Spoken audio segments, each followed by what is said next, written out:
Hi, this is Gary with Gary vs. Cars, and we're back today with the 1929 Model A in the background here.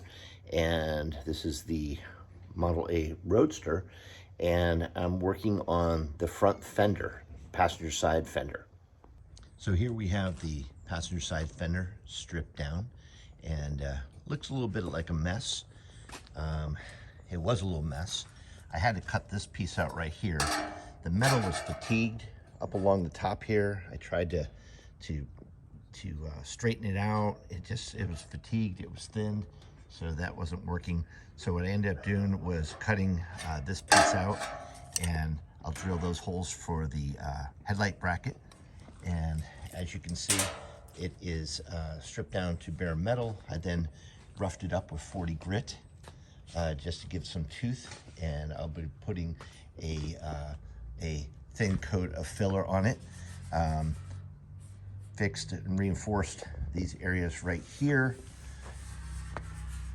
Tap down right here. You want to do all your tapping down of your high spots before you start filling. And you can see there's some imperfections up here. This will all get smoothed out with just a thin skim coat. Here, this parting line, this detail line here, I tapped this down to make sure I got rid of the high spots. Actually, I can feel a little high there. I'll tap that down and then do some filler. And then back here, this is the wheel well that I put in. This was a challenge, but that'll get smoothed out and filled, and it will look nice. So next step is to clean her off and tap that little spot down right here. And then I'm gonna work the filler in sections because I don't want to lose the lines. Oh, and look, oh, what is that? Hold on, what's that? A sighting of a neighbor. There's a neighbor sighting over here. Neighbor sighting. Okay, I fully wiped down the panel that I'm going to work on, the side of the panel. As you see, I taped off the parting line all the way through so that I can work this one part of the fender, and then I'll flip the tape to the other side because I do not want to lose that parting line. Also, for the headlight bracket, I drilled two small holes. I'm not sure if they're coming in. Here we go, one hole here, one hole there for the headlight bracket. And I'll enlarge those as I adjust when I go to put the bracket on. No sense committing to a full hole right now. Those are just guide holes. And then as you can see, here is the tape, because there's from the factory, there's a factory knurled edge from the machine when they ran these through, and I don't want to lose that where possible. I think it's a nice detail of an original fender, so I'm going to keep that. So again, super clean it until you don't get anything. I clean it with acetone until I don't get anything on my rags, and then it's time to do the filler. And I get really in deep on these crevices because I don't want any dirt trapped in there or any particles in there. So next step is filler. So here's the fender with the first coat of filler. As you can see, I pulled the tape off. The parting line, or excuse me, this is the parting line or detail line, but the knurling is intact, as well as this detail or parting line all the way down the fender. So I'm going to sand this down, and I'll probably require a second coat of filler right in here. This was a little lower, but overall I'm happy with it. It started to kick over here, so you know you can't mess with it too much. And then when it starts to kick, you just have to walk away. So it's not as smooth as I'd like it, but it'll be just fine. So next step is to let that sit up just a little bit more. I wanted to get, that's tacky. I guess I could start it now. I'll take a DA with 40 grit just to knock down the highs, and then I'll start block sanding it. Really to get the best overall quality work. I really think it requires block sanding. You see those cars go down the road and they're a little wavy. That's because they didn't block them or block them long enough. They used a DA sander to smooth everything out, and you know, it's just a little extra time, a lot of muscle, but it makes it perfect. We're back after the first round of sanding. I just used a DA sander with a 40 grit, And I just wanted to take it down, knock it down. And as you can see, there's some high spots after the first coat over here, a little bit right here. I didn't touch that one, but I've tapped these down just a little bit, just so I'm gonna put another coat of filler over this and then block it. So this first coat was just to kind of get me in the ballpark, and I'm very happy with how it's coming out. So there we are. So that's the first coat, and I'll put a second coat and I'll block it starting with 80 grit. So here we are with the second coat of filler applied. It's rather hot outside, so it kicked a little earlier than what I would have liked.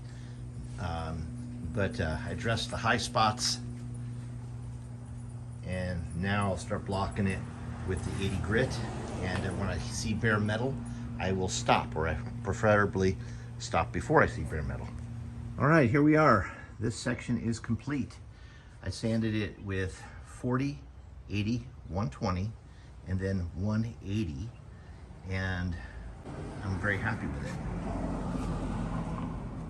The parting line is intact, and the next step, I think, will be to tackle this wheel well, and then I'll come around and get this right here.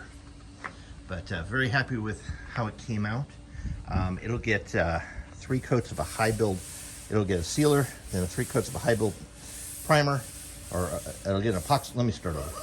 It'll get epoxy primer, 3 coats of high build primer, and it'll be block sanded. So I've put in about 6+ hours since I last shot a video of this, and I'm still at shaping 80 grit. I'm happy with how things are coming out, and if you can see, I still have that parting line. Runs really nicely, so that's a nice detail. So I had to do a couple repairs right here. There's some stress cracks again, or not again, but just some stress cracks on this lip of the fender, so I just repaired that. And I'm getting ready to do the filler to smooth this. I've taken a clamp and I've folded the edge down just so it's nice and even, because over time it just sort of flared out and wiggled.